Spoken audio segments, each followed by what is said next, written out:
On the wedding day, a mysterious letter changed everything. Jason was about to say "I do," but a shocking revelation put his love and his future at risk. Lies, secrets, and a decision no one expected. What he discovered before the altar could change everything. You can't miss this story. The reflection in the mirror showed a 42-year-old man, hair slightly graying at the temples, and a penetrating gaze that had closed billion-dollar deals. Jason Prescott adjusted his tie for the third time, a nervous habit that even years of running Prescott Enterprises couldn't eliminate. Today, however, was not a business day. It was his wedding to Emily Roberts. "It's perfect, sir," said Mark, his personal assistant for over a decade, observing the impeccably cut Italian suit. The businessman nodded, but his thoughts were distant. He remembered the day he met Emily just over a year ago at a charity event. She worked as a volunteer, and her sincere smile immediately captured his attention. Among all the fake smiles and calculated interests he usually encountered, that simplicity won him over. The presidential suite of the most luxurious hotel in New York City was filled with white flowers, gifts arriving at every moment, and a team of assistants running to ensure everything was perfect. Outside, more than 500 guests waited in the cathedral, including businessmen, politicians, and celebrities. "The latest company reports are on your desk, sir," Mark commented, trying to distract his boss from his apparent nervousness. "The merger with Tech Solutions is practically, but not today, Mark," Jason interrupted with a smile. "Today is about love, not business." The assistant agreed, but something in his demeanor betrayed concern. Jason noticed but attributed it to the stress of the preparations. Mark had always been extremely dedicated, sometimes even excessively concerned about his well-being. A knock on the door interrupted his thoughts. It was Richard, his younger brother and best man. "Ready for the big moment, bro?" asked Richard, entering the suite with his characteristic relaxed smile. Emily looked stunning. "I just passed by her room." Jason felt his heart race at the thought of his bride. Emily was 32, with brown hair that fell in soft waves to her shoulders and honey-colored eyes that seemed to hold mysteries he still longed to discover. Her humble origins were never a problem. On the contrary, her determination to build a better life through volunteer work only made her more special. "How is she?" asked Jason, trying to hide his anxiety. "Nervous, of course, but happy," Richard replied, adjusting his own tie. Although what? "Nothing, just my imagination. I just thought she seemed a bit too tense. Must be normal, right? Wedding day and all." Jason agreed, but a small shadow of doubt began to form in his mind.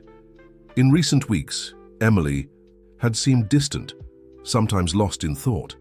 He attributed it to the stress of wedding preparations, to the changes that a union of this magnitude brought. After all, she would become part of one of the most influential families in the country. Movement at the door caught his attention. It was Martin, the hotel manager, with an envelope in his hands. "Mr. Prescott, forgive the intrusion, but this was just delivered for you. The messenger said it was urgent." Jason took the envelope with curiosity. It was simple, without identification, just his name written in elegant handwriting.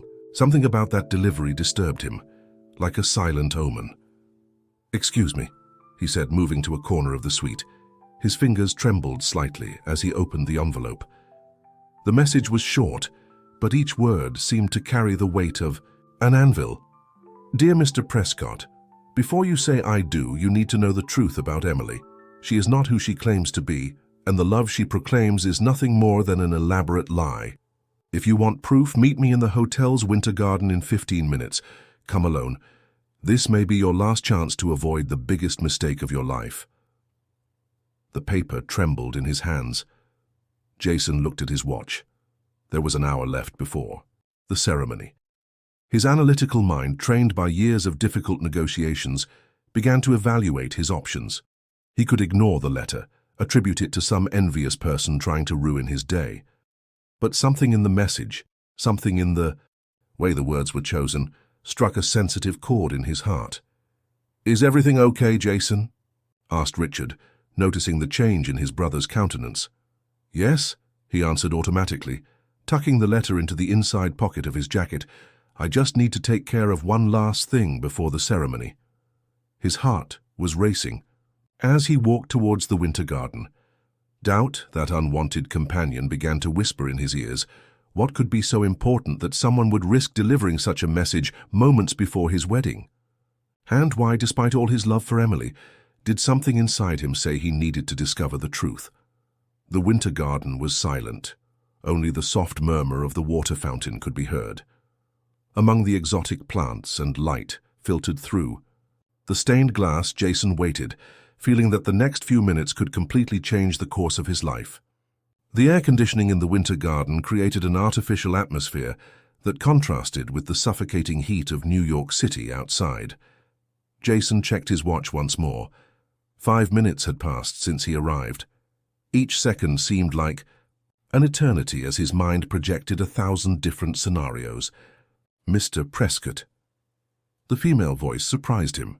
As he turned, he faced an elegant woman, appearing to be in her 50s, perfectly arranged grey hair, and a suit set that looked more like corporate armor.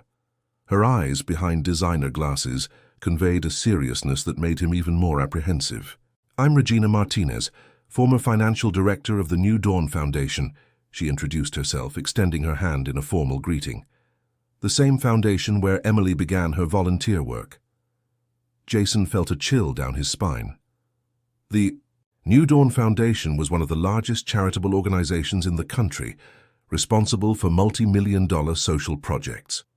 He himself had made several substantial donations to the institution.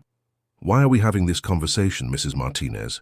he asked, maintaining a controlled tone despite his growing anxiety. Regina opened her briefcase and removed a series of documents. "Because I couldn't live with my conscience knowing that I remained silent. You need to know who Emily Roberts really is." The documents she began to show were financial records, printed emails, and photographs. As Regina explained, the perfect world Jason had built began to crumble. "Emily wasn't a simple volunteer," Regina continued. "She was strategically placed in the foundation by Marcus Vega, our former president. They developed a sophisticated scheme to bring her closer to influential and wealthy men, always with the same pattern. The photographs showed Emily at different charity events over the past 3 years, always close to important businessmen. In each image, she looked different, sometimes blonde, sometimes brunette, sometimes with glasses, other times with colored contact lenses. The plan was always the same, Regina explained, her voice laden with regret. She would approach, build a relationship, and then? "And then?" Jason asked, his voice almost a whisper. "Quick marriage, followed by an even quicker divorce. Always with allegations that guaranteed generous financial settlements. 3 previous attempts, Mr. Prescott, all interrupted for different reasons before the altar. You would be the 4th. Jason sat on one of the garden benches, feeling the weight of the revelations. He remembered how Emily always avoided talking about her past, how she dodged meetings with people who might have known her from before. "Why are you telling me this now?" he asked, running his hand through his hair in a gesture of frustration. Regina sighed deeply. "Because I discovered that Marcus isn't alone in this operation. There's a larger group behind it, powerful people who profit from these matrimonial scams. When I tried to expose the scheme internally, I was removed from the foundation. But I kept all the evidence." She handed more documents to Jason. Emails exchanged between Emily and Marcus revealed a meticulous plan, built over months. There was even a detailed timeline for after the wedding, including suggested dates for the start of marital disagreements. "What worries me most," Regina continued, "is that Emily isn't just a common scammer. She's extremely intelligent and charismatic. She managed to convince not only you, but your entire family and social circle. And the worst part, she really believes she's doing something justifiable." Jason remembered the small inconsistencies he had noticed throughout the relationship. The mysterious calls she received late at night, the sudden trips to visit a supposedly sick aunt, the excessive nervousness when he suggested meeting her relatives. "There's one more thing you need to know," Regina said, hesitant. "Emily isn't alone at the hotel today. Marcus is staying in room 1507, supervising every detail. They maintain constant contact through a secondary cell phone." The businessman felt his heart tighten. He had gifted Emily with an expensive smartphone months ago, but several times he had caught her using another, simpler device, which she always said was just for emergencies. "How can I be sure that all of this is true?" he questioned, still, clinging to a last hope that it was all a terrible mistake. Regina extended one last envelope. "Here's a recording of a conversation between Emily and Marcus, captured during the last Foundation event, 2 weeks. Tago, you'll recognize her voice, and you'll understand why she insisted so much on a simple prenuptial agreement without many restrictive clauses." With trembling hands, Jason took out his own cell phone and connected the flash drive that was inside the envelope. The recording was short but devastatingly clear.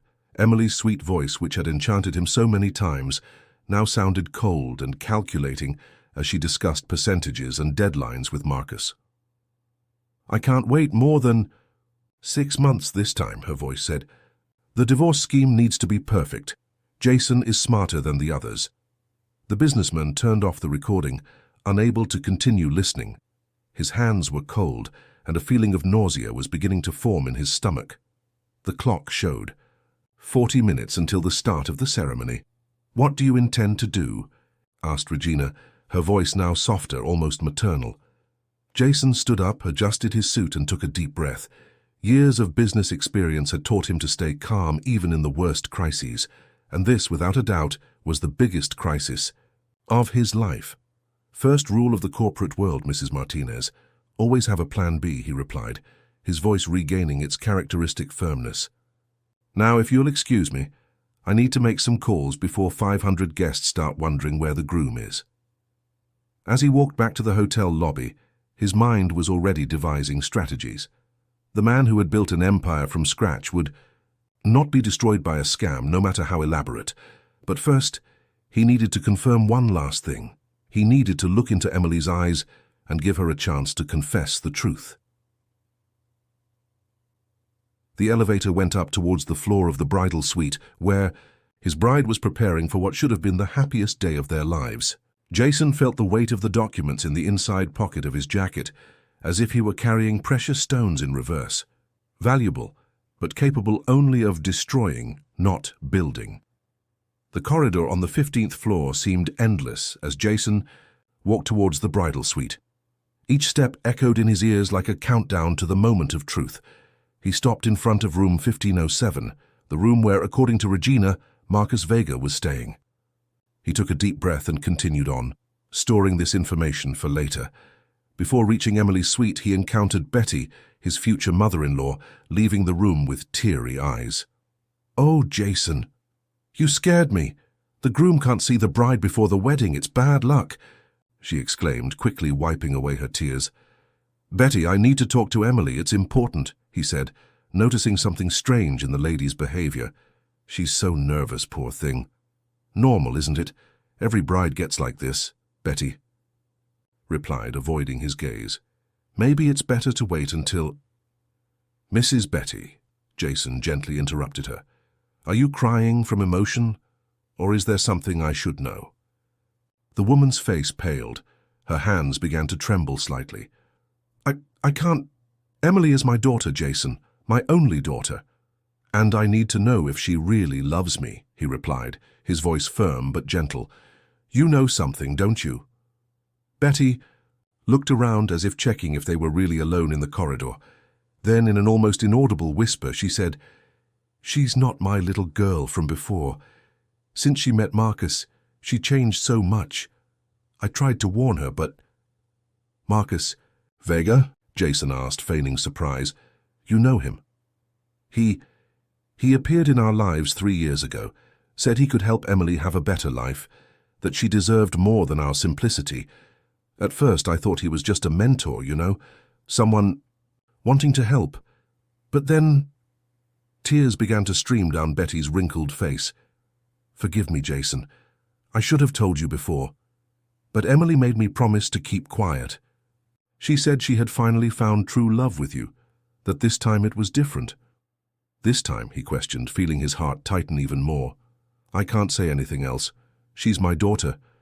But you're a good man, Jason.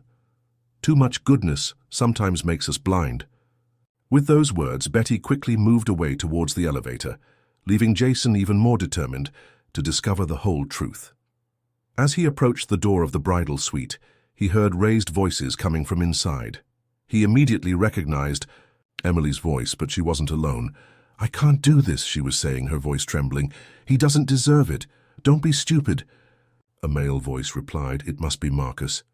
It's our last chance. You know how much we've invested in all this. Don't make me have to—" Jason didn't wait to hear the rest. He knocked on the door forcefully, interrupting the conversation. A sepulchral silence followed, broken only by the sound of hurried footsteps and a side door closing. "Who is it?" Emily's voice asked, now controlled. "It's me, Emily. We need to talk." Few seconds passed before the door opened.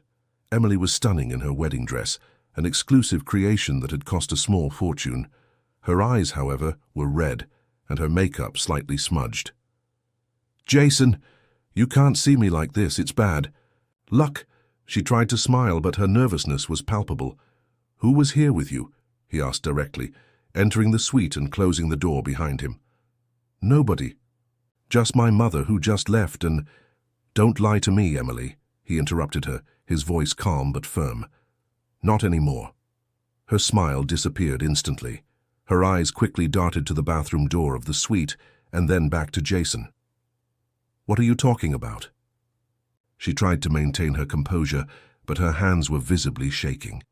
Jason took the documents from his pocket and placed them on the dressing table. "I'm talking about Marcus Vega, about the New Dawn Foundation, about the other men before, about the whole plan, Emily." She staggered slightly, needing to lean on a chair. Her face was as pale as the dress she was wearing. Who told you?" she whispered. "Does it matter? What matters is whether it's true or not. Look me in the eyes, Emily, and tell me, do you really love me, or am I just another target?" Tears began to stream down her face, completely ruining her makeup. For a moment it seemed like she was going to completely break down, but then something changed in her gaze. "You don't understand," she said, her voice gaining a different tone, almost defensive. "At first it was just a plan, yes, but then I really fell in love with you, Jason. You're different from the others, you're kind, you're—" "Rich," he completed, feeling a deep pain in his chest. "No. I mean, yes, you have money, but it's not just that. I learned to truly love you. That's why I was telling Marcus that I can't continue with this anymore. I want to stay with you, for real." At that moment, a noise came from the bathroom. Emily closed her eyes, knowing that her last secret was about to be revealed. Jason walked to the bathroom door and opened it without hesitation. Marcus Vega, a tall and elegant man in his 50s, stood there, his face a mask of coldness and calculation. "So we finally meet, Mr. Prescott," Marcus said, maintaining a surreal calm. "I imagine we now have much to discuss." The atmosphere in the suite became charged with tension. Emily between the two men looked like an ice statue about to melt. The clock on the wall showed 20 minutes before the ceremony was due to start, and downstairs 500 guests were waiting for what promised to be the wedding of the year.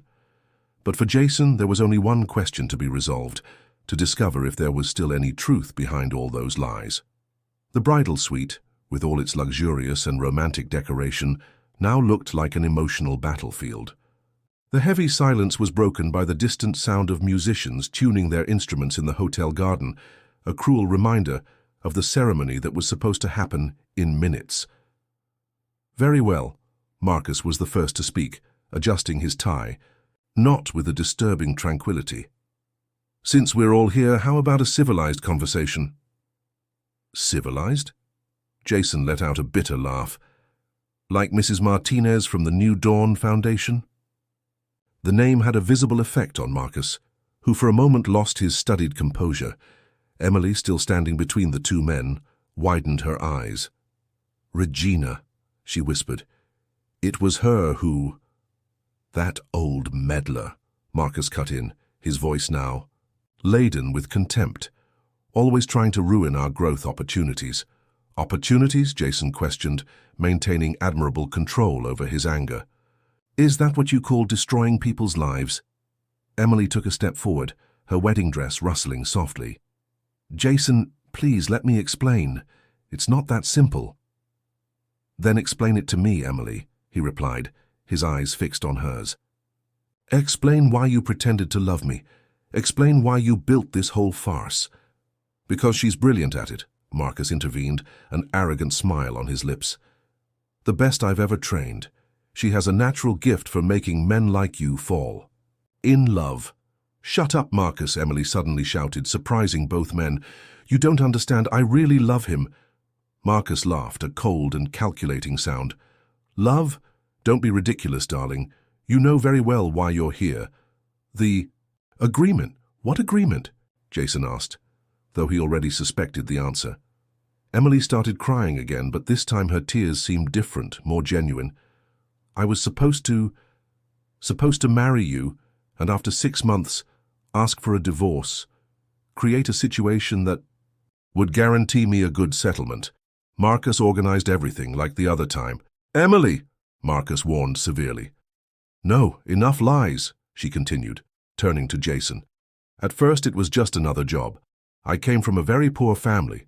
Jason, Marcus, found me when I was really working as a volunteer at the foundation. He said he could give me a better life, that I deserved more. And the other victims? Jason questioned, his voice trembling slightly. 3 attempts, she admitted, lowering her eyes. But it never got to the wedding. I always gave up at the last moment. I couldn't go through with it. Because you're weak, Marcus interrupted, his mask of civility finally falling. All those wasted opportunities. Do you know how much money and time we invested in each operation? Operation? Jason felt his stomach churn. Is that how you see people? As operations? Marcus shrugged, walking to the sweets bar and pouring himself a drink. It's just business, Mr. Prescott. You, more than anyone, should understand. In the business world, feelings are luxuries we can't afford. You're wrong, Jason responded firmly. In business, as in life, character and integrity are fundamental. Emily approached Jason, her trembling hands trying to reach his. Please forgive me. I know I was wrong, but my feelings for you are real. In the last few weeks, I've been trying to find a way to tell you everything, to get out of this scheme. It's true, a new voice emerged from the suite door. Everyone turned to see Betty, who had returned. My daughter has been crying every night, tormented by guilt. She tried to return all the money Marcus had advanced, but he threatened. Shut up, you stupid old woman, Marcus advanced towards Betty, but Jason placed himself between them. Don't you dare, the businessman said, his voice laden with authority. Enough of threats and manipulations. Jason's cell phone vibrated. It was Mark, his assistant, probably worried about the delay. Downstairs, 500 guests were waiting for the start of a ceremony that now seemed like a bad joke. So, Mr. Prescott, Marcus regained part of his composure, although his eyes revealed contained fury. What do you intend to do? Create? Stir scandal? Expose everything? Think carefully. Your reputation would also be affected. The great businessman Jason Prescott, fooled by a fifth-rate scammer. No, Emily protested. I'm not that anymore. Jason, please, I can prove that I've changed, that my love is real. Jason looked at the clock on the wall. 15 minutes until the scheduled start of the ceremony. 15 minutes to make a decision that would change not only his life, but that of everyone in that room. You know what's interesting?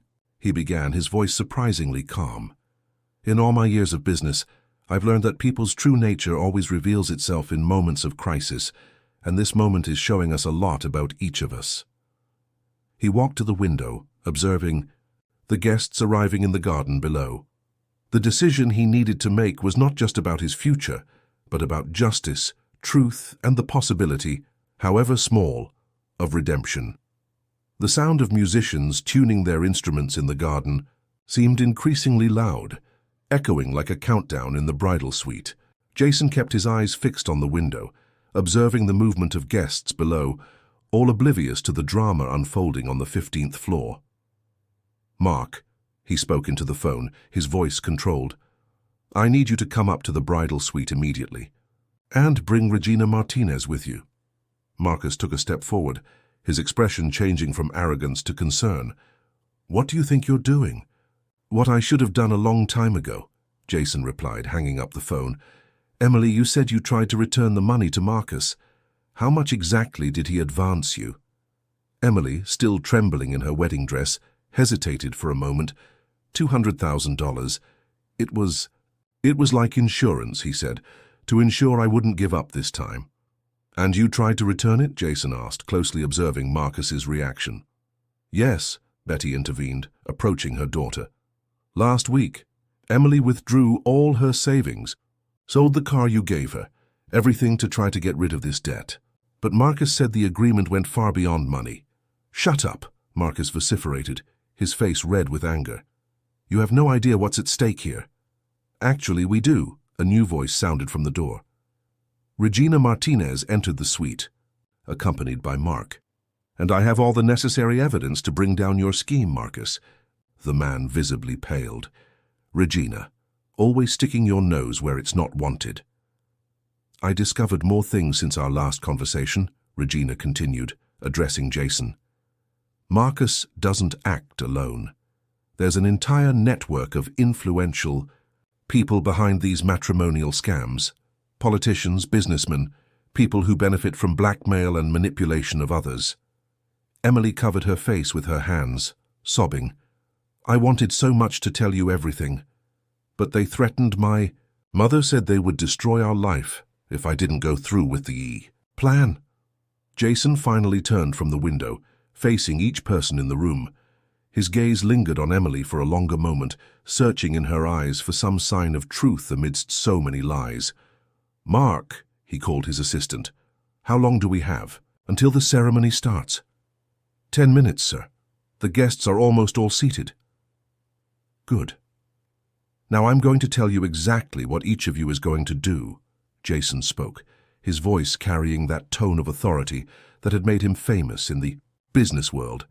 First, Marcus, you're going to pack your things and leave this hotel in the next 5 minutes. Regina already has enough evidence to destroy you and your associates, but I'm going to give you a chance, solely and exclusively, because I don't want to turn my wedding into a media circus. Marcus opened his mouth to protest, but Jason interrupted him.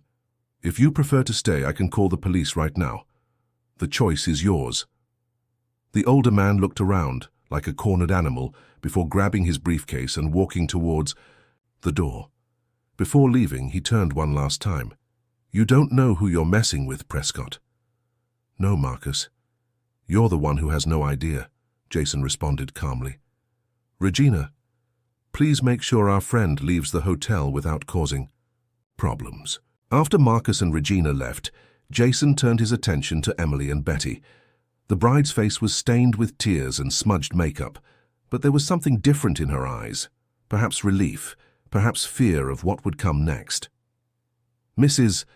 Betty, he said softly, could you give us a moment alone? The older woman hesitated, looking worriedly at her daughter. Emily nodded slightly, and Betty left the suite, leaving the couple alone for the first time since the revelations. The silence that followed seemed to weigh tons. Emily took a hesitant step towards Jason, her wedding dress rustling softly. Why? Didn't you tell me before, he asked, his voice more hurt than angry. Why wait until now? Because I was afraid, she answered, her voice almost a whisper. Afraid of losing you, afraid of Marcus, afraid of the consequences, but mainly afraid of admitting to myself that I had really fallen in love for the first time in my life. Jason walked to the dressing table, where the documents delivered by Regina were still scattered, photos, records, evidence of an elaborate web of lies.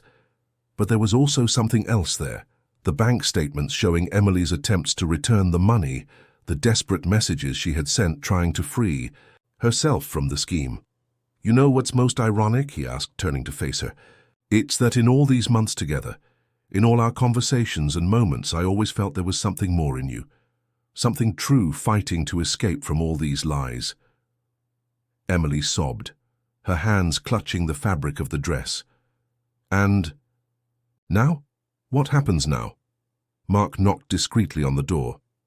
Sir, the guests are waiting. I need to know what I should communicate to them. Jason looked at the clock one more time. The moment of truth had arrived, and with it, the need for a decision that would change not only his life, but that of all involved.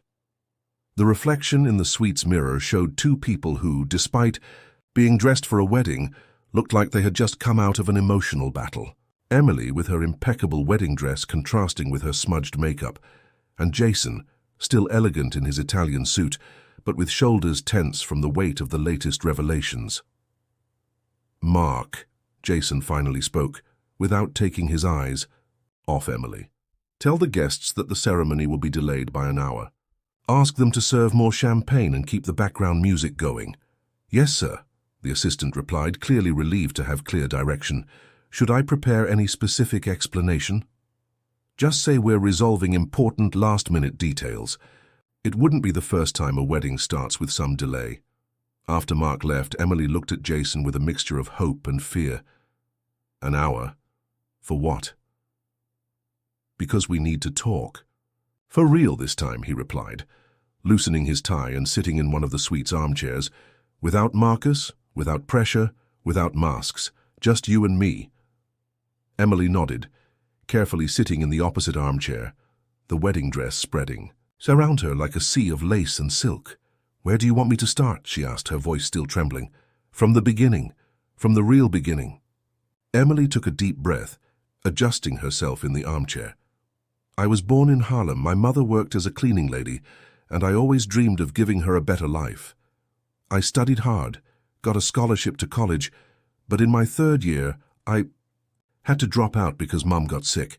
That's when I started working as a volunteer at the New Dawn Foundation." She paused, her hands nervously playing with the lace of the dress. "Marcus noticed me in the first month. He said I had a natural gift for communicating with people, for making them feel special. At first I thought he was really interested in helping me grow professionally." "And when did you realize that wasn't quite it?" Jason asked, softly. "When he introduced me to the first target," she replied, the word coming out like poison from her mouth. "A real estate businessman. Marcus had a whole dossier on him. Tastes, habits, weaknesses. He taught me how I should act, what to say, how to dress. But you didn't go through with the plan." "I couldn't," Emily admitted, a solitary tear running down her face. "At the last minute, I made up a story about discovering a serious illness and disappeared. Marcus was furious, but he gave me another chance and another until you met me," Jason completed. "Yes, Marcus said it would be my last chance, that this time I couldn't fail. He found out about the overdue mortgage on my mother's house, used that as leverage." Jason stood up, walking to the suite's bar. He poured 2 glasses of water, handing one to Emily. "And when did your feelings for me start to change?" he asked, his voice controlled. Emily held the glass tightly, as if seeking support from... It was gradual.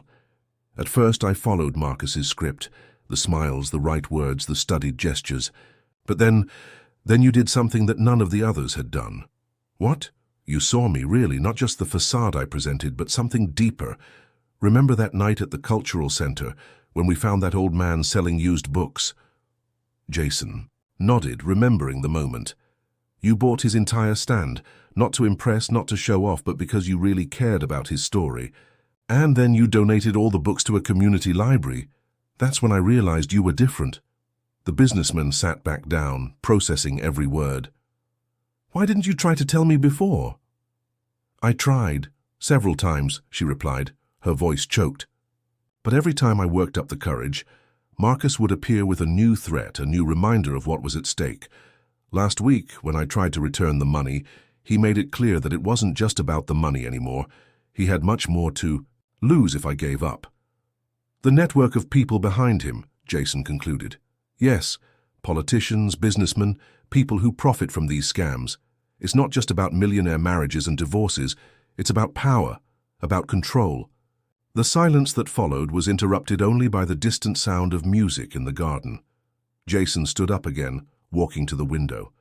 The sun was beginning to set, painting the New York City sky with shades of orange and pink. "We still have 40 minutes, he said, checking his watch. 40 minutes to make a decision that will affect not just our lives, but those of many other people." Emily also stood up, her reflection in the window glass overlapping the city landscape. "I understand if you want to cancel everything. In Fact, it's what you should do. I don't deserve... It's not about deserving, Jason interrupted her, turning to face her. It's about truth. And the truth, Emily, is that despite all the lies, all the planning, all the manipulation, something real grew between us. She held her breath, her eyes fixed on his. How can you be so sure? Because you're here now, crying not for the plan that went wrong, but for the fear of losing something true. And because I, even knowing everything, still feel something that no scam or manipulation could create. Jason's phone vibrated. It was Mark again, probably needing more instructions. But at that moment, in the bridal suite on the 15th floor, time seemed to have stopped as two people faced the biggest decision of their lives. Jason answered Mark's call, keeping his eyes fixed on Emily. Yes, Mark? Sir, Regina is down here. Marcus left the hotel, but she discovered something she thinks you need to know immediately. Ask her to come up, Jason replied, hanging up afterwards. He turned to Emily. It seems we still have some more truths to uncover. Minutes later, Regina entered the suite carrying her document folder. Her countenance was tenser than before. Mr. Prescott, Miss Emily, she greeted, her gaze alternating between the two. I'm sorry to interrupt, but this couldn't wait. I managed to access some files from the laptop Marcus left in the hotel room in his rush to leave. How? Emily asked, surprised. Let's say some hotel employees are more cooperative when they realize they're dealing with a matter of justice, Regina replied, taking some papers out of her folder. And what I found goes far beyond what we imagined. Jason indicated for her to continue, sitting down again in the armchair. Marcus didn't choose his targets randomly, Regina explained. Each businessman, each rich man he selected, had something in common. They all possessed information or connections that interested a specific group of people. What kind of information? Jason asked, although his tone suggested he already suspected the answer. Government contracts, future bids, yet to be announced business mergers. The marriage scam was just the surface. The real objective was to create situations that allowed access to privileged information or, in some cases, forced decisions favorable to certain groups. Emily covered her mouth with her hands, shocked. I swear I didn't know about this part. I believe you, Regina reassured her. You were just a piece on the board, like the other girls before you. But Mr. Prescott, he was an especially valuable target. Because of the merger with Tech Solutions, Jason concluded, remembering the confidential negotiations his company had been conducting in recent months. Exactly, Regina confirmed. A merger that will revolutionize the technology market in North America. Imagine the value of that information in the right hands, or wrong ones. Emily stood up abruptly, her wedding dress rustling with the movement. That's why Marcus insisted, so much that I accept the apartment Jason offered. He wanted me to have access to his home office. And did you accept? Jason asked softly. No, she replied, tears shining in her eyes. I said I preferred to wait until after the wedding. In fact, I was already looking for a way to tell you everything, to get out of this nightmare. Regina placed more documents on the table. There's something else. I found records of bank transfers to an account in the Cayman Islands. The total amount is staggering, far beyond what would be necessary for a few marriage scams. How much? Jason questioned. More than $50 million in the last 2 years. The silence that followed was heavy. Jason stood up, walking to Emily, who seemed about to collapse. Regina, he called without taking his eyes off his bride. Do you have enough evidence to take this to the authorities? Yes, but then that's what we'll do, he interrupted her. But not today. Today we have a different decision to make. Regina nodded, understanding. She gathered her documents and walked to the door, but before leaving, she turned one last time.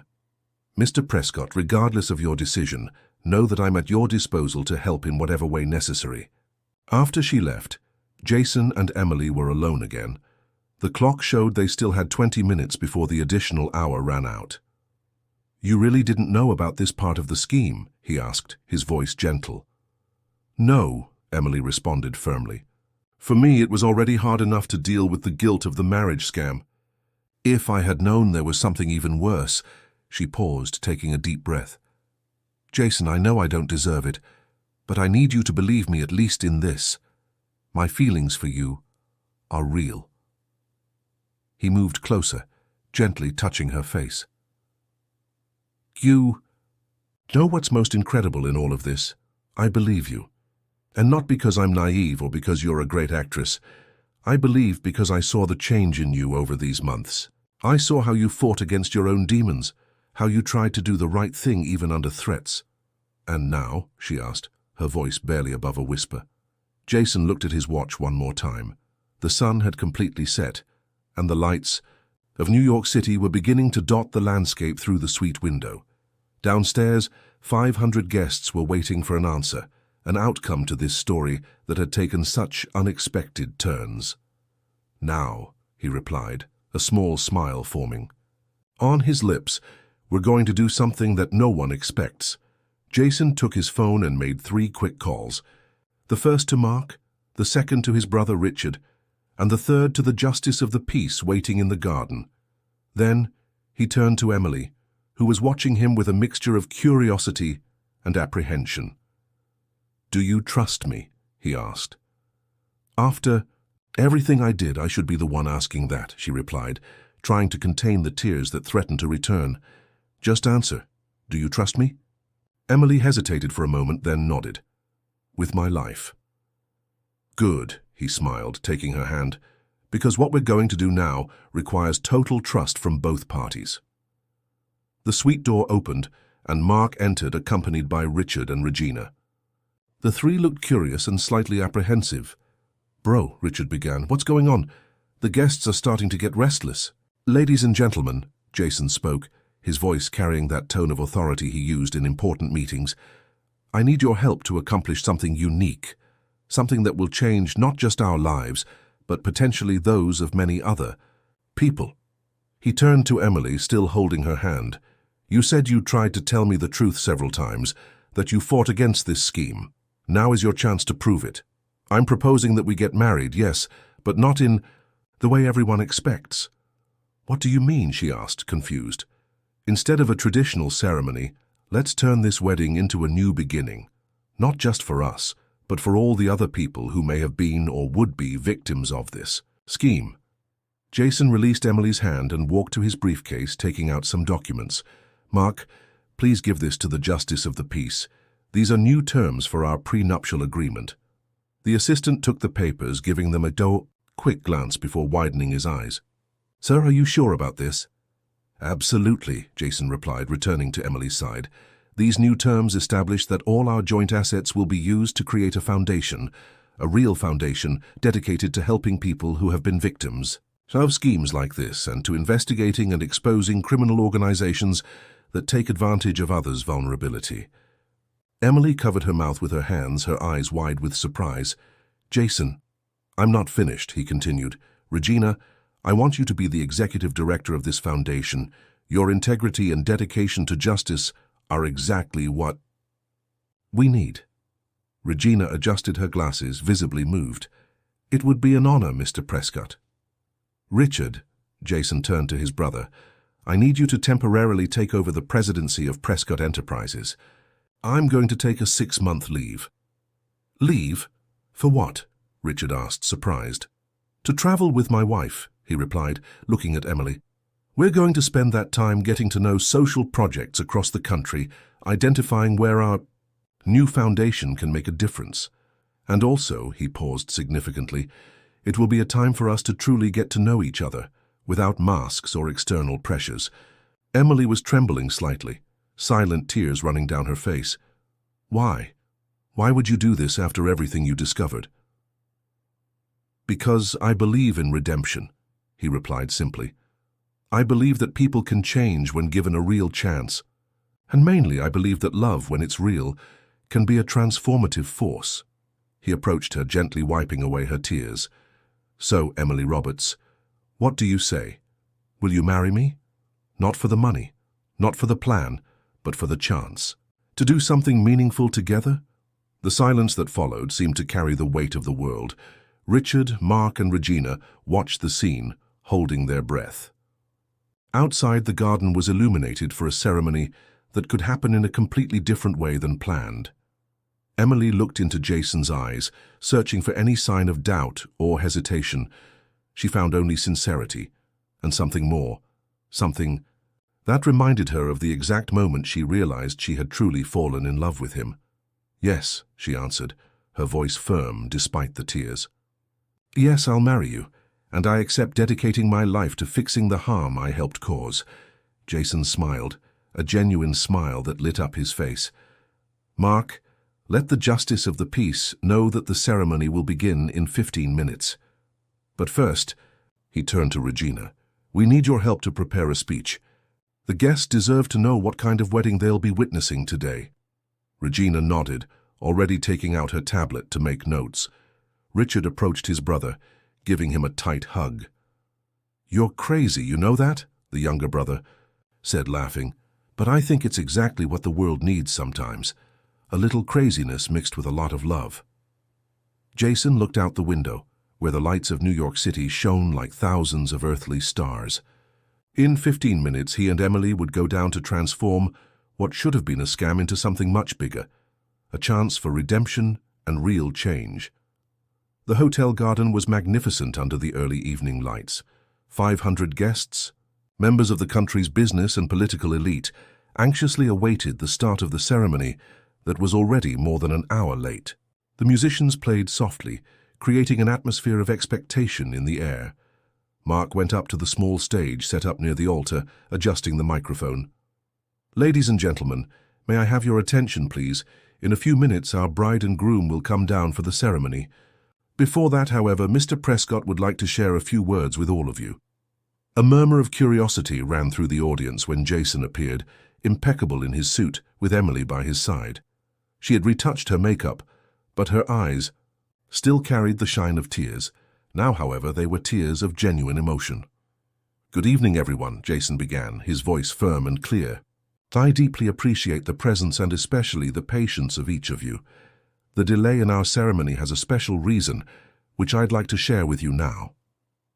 He paused, looking at Emily, who nodded encouragingly. "Everyone here knows me as a businessman, someone who built an empire based on calculated decisions and well-planned strategies. Today, however, I stand before you not as a businessman, but as someone who has learned a valuable lesson about the true meaning of success and fulfillment." The guests listened in absolute silence, captivated by the sincerity in his voice. "Emily and I have decided to transform our wedding into something bigger than ourselves. From today, a large part of our fortune will be dedicated to creating a new foundation, focused on helping people in vulnerable situations and combating schemes that take advantage of the less fortunate." A buzz of surprise ran through the audience. In the front row, Regina smiled discreetly, while Richard watched his brother with evident pride. "Some may question this decision," Jason continued. "They may think it's madness, recklessness, or naivety, but you see, true success is not measured only by the zeros in our bank account, but by the positive impact we can have on people's lives." Emily took a step forward, taking the microphone, offered by Mark. Her voice trembled slightly, but there was determination in her words. "I come from a humble background," she began. "I've known firsthand the difficulties and temptations that poverty imposes. Today I'm here not just as a bride, but as someone who received a second chance and intends to use this opportunity to help others find their own path to redemption." "In the audience," Betty cried silently, her face radiant with pride at her daughter's transformation. Beside her, several guests were already discreetly wiping away tears. "Our ceremony today," Jason resumed speaking, "will not just be the celebration of a love, but the beginning of a social transformation project. And we would like to invite each of you to be part of this change." He gestured to Mark, who began distributing envelopes to the guests. "Inside these envelopes, you'll find information about our foundation and different ways to participate. Instead of wedding gifts, we ask that you consider joining us in this mission." Regina came up to the stage, carrying a folder of documents. "As Executive Director of the new Prescott Foundation for Social Transformation, I'm here to announce that we already have 3 major companies confirmed as initial partners." The buzz in the audience increased. Several businessmen present began to whisper among themselves, some already taking out their phones to make notes. "And now," Jason smiled, turning to the justice of the peace who was patiently waiting, "if our guests allow us, we would like to perform the ceremony that brought us here today. A ceremony that symbolizes not just the union of two people, but the beginning of a movement for change." The justice took his position, and the musicians began to play the wedding march. Emily and Jason positioned themselves in front of him, their hands intertwined, their eyes shining with a mixture of love and purpose. The ceremony that followed was different from any other ever seen in that garden. The traditional vows were replaced by promises of commitment, not just to each other, but to the mission they had chosen to embrace together. "I, Emily," she spoke, her voice now firm and clear, "promise not just to be your wife, but your partner. In building a legacy of transformation, I promise to use our union as a force for positive change and to dedicate my life to helping others find their way."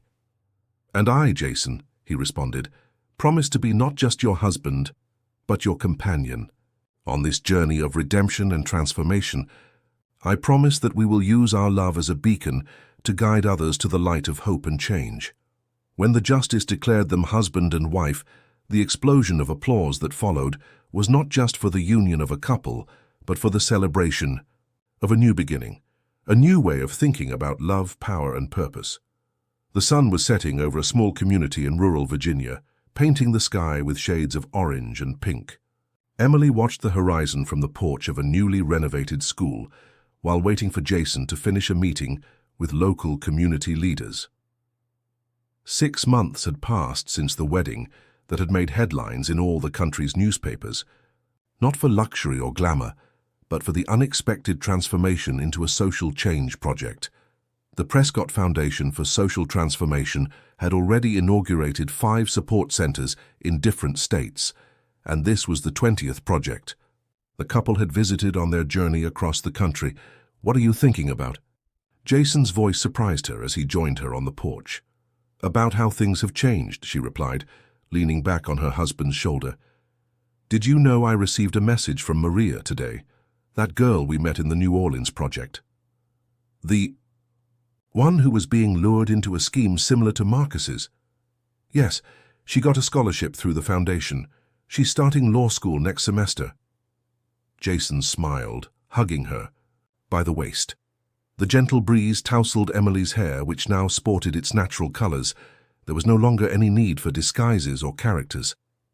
"Regina called earlier," he commented. "The investigations are progressing. They've already identified 3 more cells of Marcus's organization in different states." "And him?" "Still on the run, but with his accounts blocked and fewer places to hide. The most important thing is that the scheme is being dismantled, one piece at a time." Emily sighed, a mixture of relief and regret in her expression. "Sometimes I still wonder how I could have been part of all that." "What's important is what you're doing now," Jason reassured her. "Look around you. Every life we touch, every person we help find a better path. This is real. It's your true legacy." Inside the school, animated voices could be heard. They were the women from the Professional Training Project, an initiative that Emily had personally developed based on her own experiences. "Did Betty call?" Jason asked, changing the subject. "Yes," Emily smiled. "The community center she's coordinating in Harlem is doing amazing work. Who would have thought my mother had so much talent for social management?" "How is Richard doing with the company?" "Surprisingly, well, the stocks have risen 15% since he took over. I think you're going to have to work hard to get your position back," she joked. Jason laughed. "Actually, I've been thinking maybe it's time to make some permanent changes." Emily turned to face him, curious. "What do you mean?" "What if we let Richard continue as president? He clearly has a talent for it. We could dedicate ourselves full-time to the foundation. There's so much work to be done, so many lives to impact." "You would leave your empire to dedicate yourself to this?" she asked, surprised. "I'm not leaving anything," he replied, holding her hands. "I'm building something new, something bigger, and the best part is that I'm building it with you, with the real you." Tears shone in Emily's eyes. But they were different from the tears of guilt and fear she had shed 6 months ago. They were tears of gratitude, of purpose found. "You know what's funny?" she said, wiping her eyes. "Marcus always said that money was the key to happiness, but I only found true happiness when I stopped thinking about money and started thinking about how to really make a difference." The sun had completely set now, and the first stars were beginning to dot the rural sky. Inside the school, the women from the project began to sing a local song, their voices laden with hope and joy. "Our flight to Boston leaves early tomorrow," Jason reminded her. 3 more projects to visit this week." "I can't wait," Emily smiled. Each project is a new chance to turn a sad story into something positive. At that moment, Emily's cell phone vibrated with a notification. It was a message from Regina. "We just approved 10 more scholarships. The girls start next semester. You need to meet them when you return to New York." 10 more lives transformed, Jason commented, reading the message over her shoulder. 10 more stories rewritten, Emily corrected. "Just like mine was." The couple stood in silence for a moment, enjoying the peace of the evening and the music coming from inside the school. It wasn't the ending anyone expected for that story that had begun with a scam. It was much better. "I love you," Emily said softly. "Not for what you have, not for what you can give me, but for what we've built together, for what we've become together." "I love you too," Jason responded. "Not despite your past, but including it. Because it was that past that brought us here, that allowed us to create something bigger than ourselves." The stars now shone brightly in the rural sky, silent witnesses to a story of redemption, transformation, and true love. A story that proved that sometimes the most beautiful endings are those that no one planned. "And to think it all started with a letter on the wedding day," Emily reflected. "No," Jason gently corrected. "It all started when you decided to be true. The rest was just the universe conspiring to make things right." Dear listeners, we hope that Jason and Emily's story has touched your hearts. To continue this journey of transformation and hope, we've prepared a special playlist with equally inspiring stories. You can find it by clicking on the link to the left. If this story touched your heart, don't forget to subscribe to our channel and leave a like. Every day we bring unique stories that explore the complexity of life and the power of true love. Share in the comments which city you're watching us from and what other stories you'd like to hear. Your participation is crucial for us to continue bringing hope and inspiration to more and more people.